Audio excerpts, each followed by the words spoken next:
ada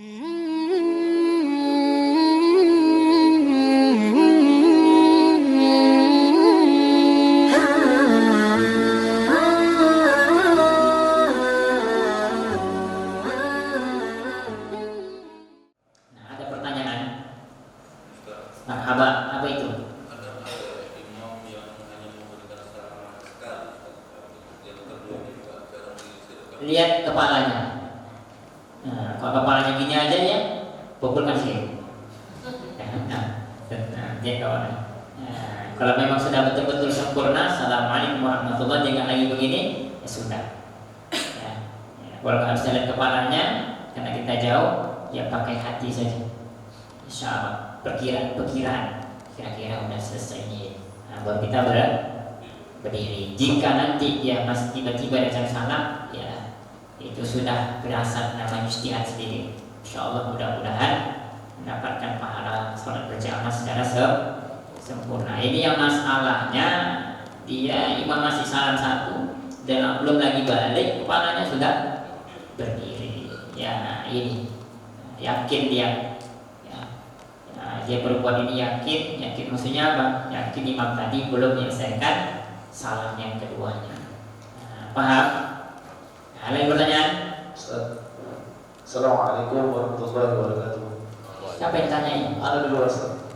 Oh, di luar aja dia. Pertanyaan saya, Ustaz, saya pernah memberi makan di kandang kambing. Maksudnya teman saya melihara kambing. Saya membantu beliau untuk memberi makan pakan kambing. Kemudian baju saya terkena kotoran kambing.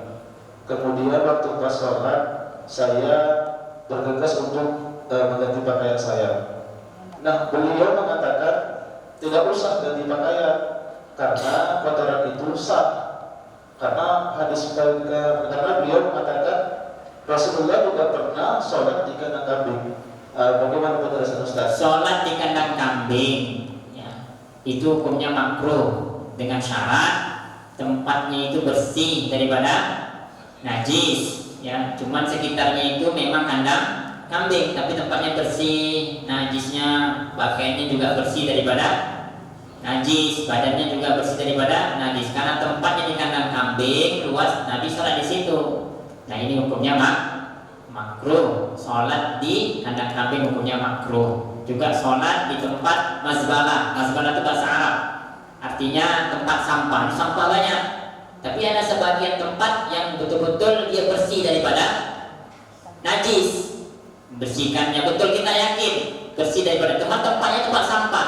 Kita sholat situ, boleh Pak Ustaz? Boleh, tapi makruh sholatnya. Dalam kitab apa? Kitab yang kita baca ini, dalam kitab Busyra Karim, syarat daripada 45 Hadrami. Masalahnya orang yang motong kambing, lembu itu, sekarang kita lihat dulu badannya, bajunya ini terkena darah apa enggak? Darah itu hukumnya najis, kecuali darahnya ini qalil, sedikit, seperti darah nyamuk atau darah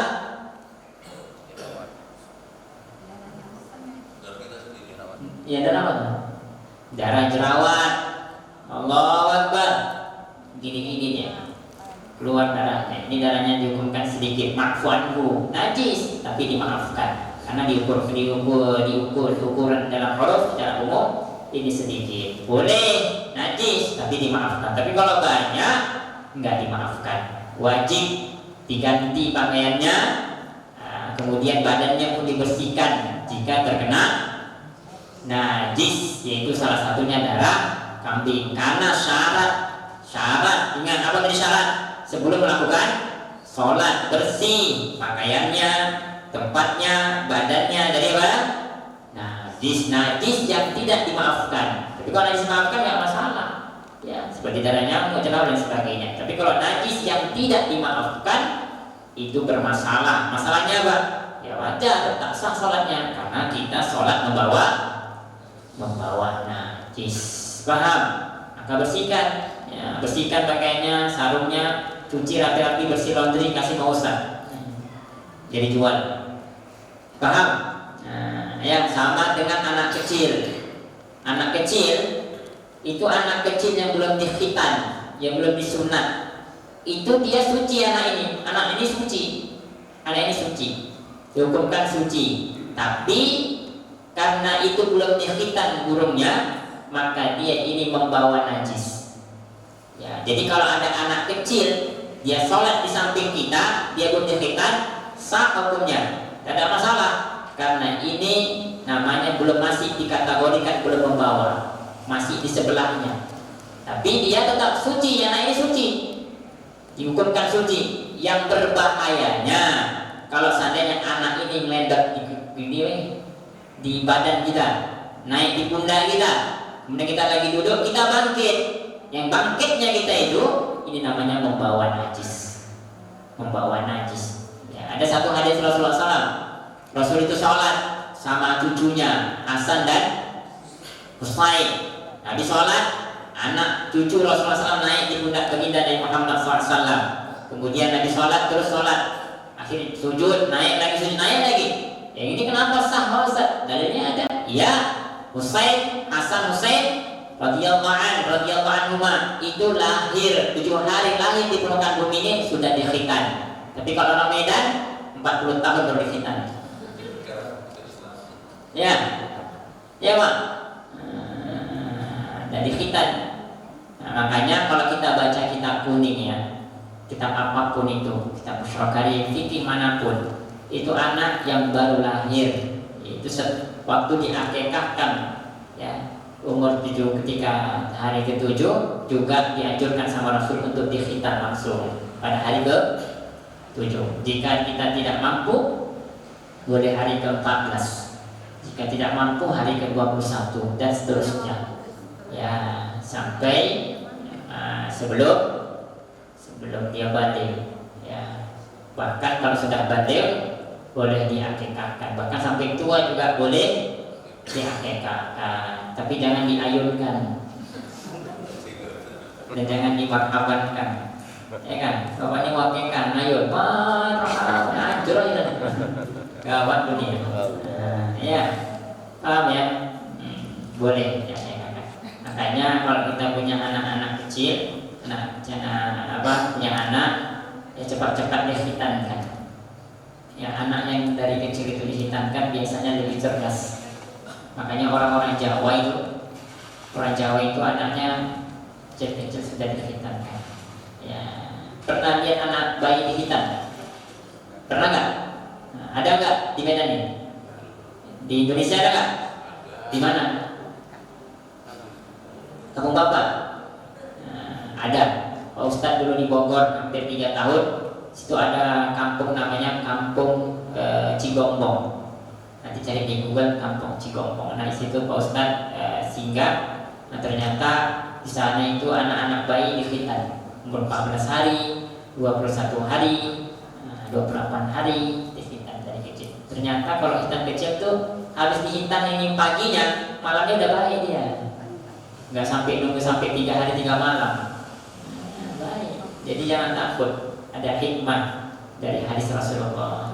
Ya, tapi kalau seandainya kita takut, karena kitab Musyrokari juga disebutkan kalau kita takut anak ini kenapa, takut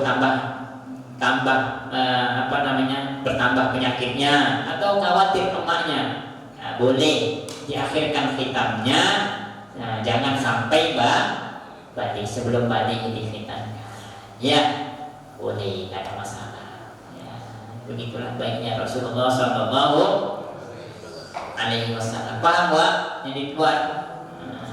Jadi betul-betul pahamin ya, jangan sembarangan nanti najis aku boleh dah sholat. Boleh nggak apa-apa, darah kambing kok sah darah kurban katanya. Tentang darah kurban, tetap darah kurban. Mau darah apa? Namanya darah itu tetap dihukumkan najis, kecuali darah Rasulullah SAW dihukumkan tidak najis. Ya, karena darah Rasulullah SAW itu suci, ya, bersih. Jadi Rasulullah itu bashar itu bahasa Arab, artinya manusia. Walakin laisa kal bashar, tapi Nabi bukan sembarang bashar, bukan sembarang manusia. Ya. Nah, Bapak kentut kan? Kentut. Nggak sakit atau kentut? Enggak. Kentut apa enggak? Kentut. Kentut kan? Apa kentut kan? Rasulullah enggak kentut seumur hidupnya. Ya Allah, sallallahu alaihi wasallam. Secantik apapun itu wanita, seganteng apapun pria, pasti dia kentut. Ya Allah, ya Allah. Tapi Rasulullah SAW tidak pernah kentut seumur hidupnya dan tidak pernah menguap seumur hidupnya. Sallallahu alaihi wasallam. Ya, ini tengok udah menguap di belakang. Berapa kali menguap. Tapi Rasulullah tidak pernah menguap seumur hidupnya. Sallallahu alaihi wasallam. Dan keringatnya pun wangi. Ya, lebih wangi daripada minyak kasturi. Satu hari keringat Rasulullah SAW jatuh ke bumi. Bumi yang awalnya itu tak wangi, disebabkan karena ada keringat Rasulullah SAW jatuh ke bumi tersebut, maka bumi yang ada di dalamnya keringat Rasulullah SAW menjadi wangi semua. Berkat jatuhnya keringat Rasulullah SAW. Datang seorang anak laki-laki. Berikan hadiah Rasulullah SAW yang wangi. Kemudian Rasulullah SAW membalas dengan beberapa tetes keringat Rasulullah SAW. Kata anak ini, ya Rasulullah, sesungguhnya keringat yang kau berikan kepadaku di badanku, di tubuhku lebih wangi daripada minyak yang kutempelkan di badanmu, di tubuhmu, di tanganmu. Ya Allah. Bahkan sampai dalam satu riwayat, ini anak tumbuh dewasa dan meninggalnya tetap wangi badannya. Berkat daripada keringat Rasulullah SAW yang ada di badan ini anak. Hebatnya keringat Rasulullah SAW. Coba keringat Bapak. Wow. Ya. Kenapa keringat kita bau? Nah, ya banyak-banyak zikir lah ya. Banyak-banyak salawat.